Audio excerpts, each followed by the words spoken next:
So with the release of a brand new season, there's gonna be a brand new set of top weapons, along with some new honorable mentions, like the Shotgun's Echo, the Shotgun's KRM-262, which is a great shotgun that a lot of players prefer for close combat.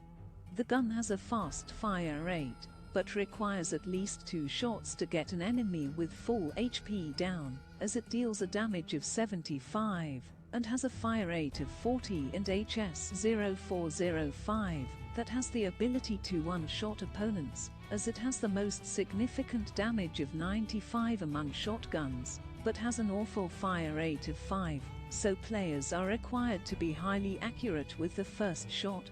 Although it all comes down to your personal preference and builds, but it's quite obvious that the KRM is a hip-fire specialist, whereas the HS-0405 is the way to go for ADS firing. Another category that didn't make to the list this season is the sniper.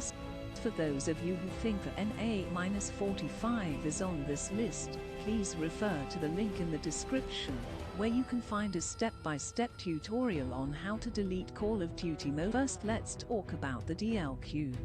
The DLQ-33 is rather similar to the intervention from previous games, in terms of appearance and behavior.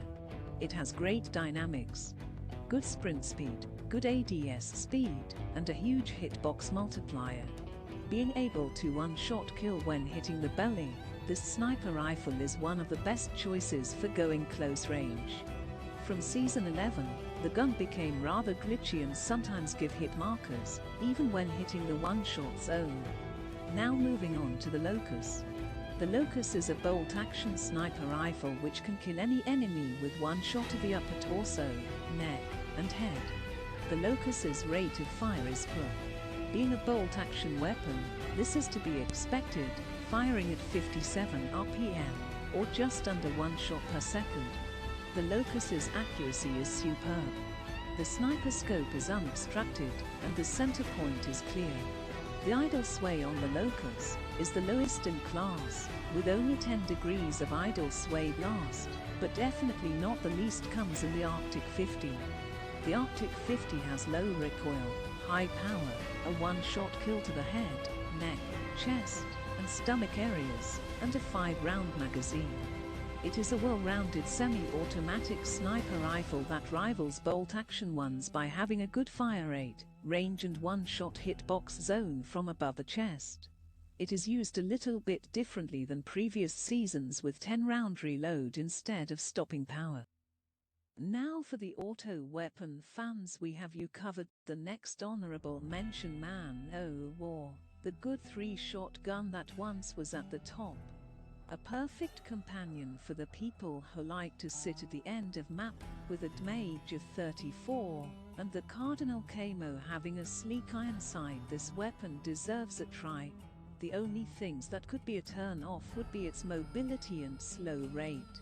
For the ones that struggle at close range with assault rifles, listen, you need to try the AK-117, with a tight hip fire and fast fire rate.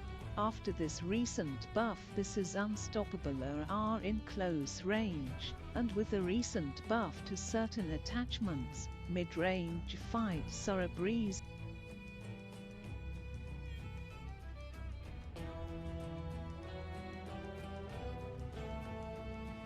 Now starting with the actual list, this is the first time featuring a secondary weapon in top weapons list, and that being Shorty. The 2-round shotgun, with a range of KRM when scoped, and still being a secondary weapon, hell yeah. I give it a score of 8 for prime, and 3 in versatility due to its range factor. It is a whole meal of mobility, damage and range, that only lacks the amount of ammo, but hey, it's a secondary, and you really can't compare it with something like MW11. Just equip it, and whap whap.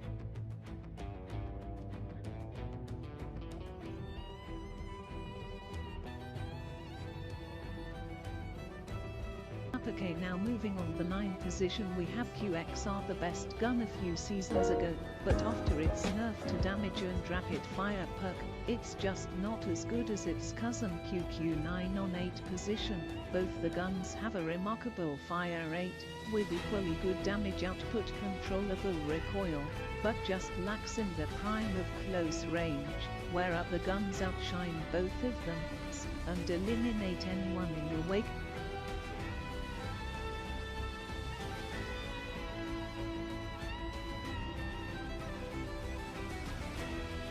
Coming in at number 7 is Dr. H, which got a huge buffet worth of buff to its bullet spread accuracy, which was its weak point. Remember, man, or our honorable mention think this to be the son of it, which just covers the downside of fire rate and mobility.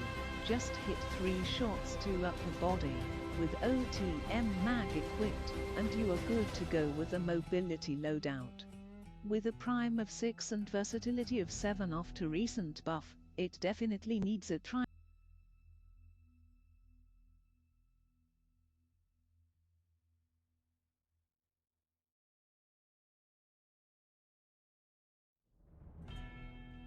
With a prime of 9, and versatility of 5, Fennec takes a seat at number 6. Most weapons will not be better than this at close range. If you like to get into people's face and just obliterate them, what are you waiting for? Use Fennec.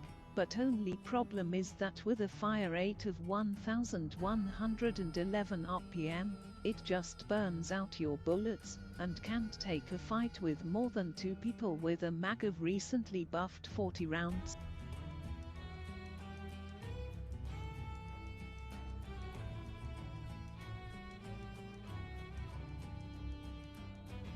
At number 5 is the only PP I will happily use, that being PP19 Bison with a mag of 64 rounds by default. If you don't feel like yourself, PP will be good for you with a low recoil and good damage that can be used by a noob as well as a pro. It does not really have a prime, but if I have to give it some score, would give a fat 7 for those close to mid-combat, and an 8 for versatility.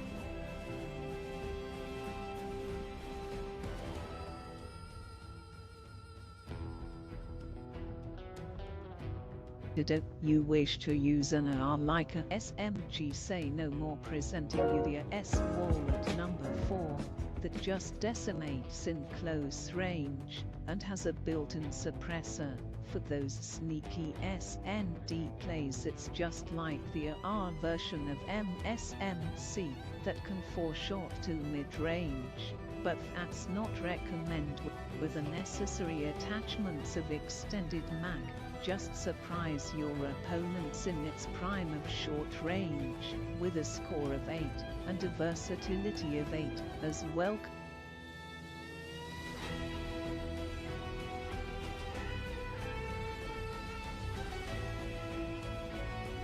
Coming at number 3 is the only LMG on this list. Yes, that's Holger. There's something about using LMG like an assault rifle that makes me feel unstoppable. When I whip this bad boy, I feel like I can take out anyone at any range under any circumstance, and it's not even like some of the stats are that insane. This thing just has the ability to make you comfortable and confident in any scenario, so I give it a prime of 8, and a versatility of 9.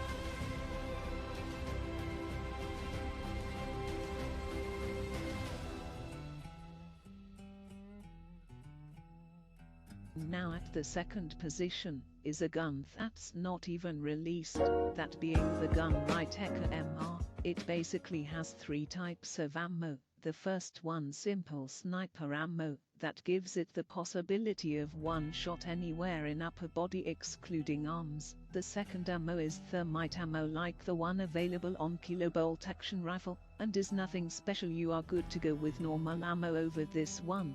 But the last ammo is explosive ammo, which on itself brought this gun on this position. Although it has a slow adds speed, the one-shot explosive capability of this ammo-like RPG with the detonation range makes it an even deadlier version of NA-45. I give it a prime of 9, and a versatility of 8.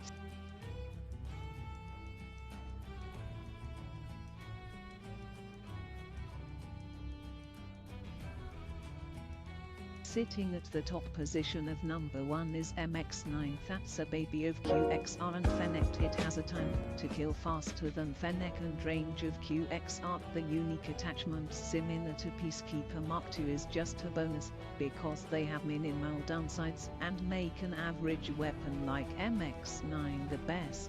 I personally recommend large caliber ammo as it has no significant negatives and gives ability to 3-shot, if one to the head.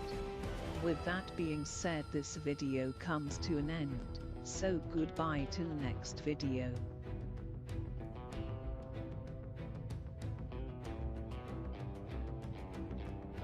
Tell me pretty lies, look me in the face, tell me that you love me.